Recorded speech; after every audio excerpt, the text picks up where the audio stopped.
Practice tayo ng bake. So, ayan. Ay, mabuksan na yan. Oh, di ba? Malapit na maluto ang tinapay. So, here it is. Hindi ko siya masabi guys kung putok or what. Anong tawag sa tinapay na to?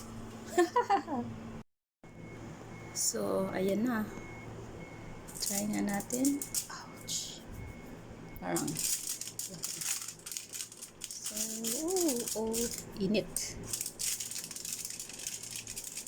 Oh, parang masarap siya. Ang tawag nito sa init. So, ito na siya. Oh, parang ang sarap ah. Parang ang sarap ah. Try na natin.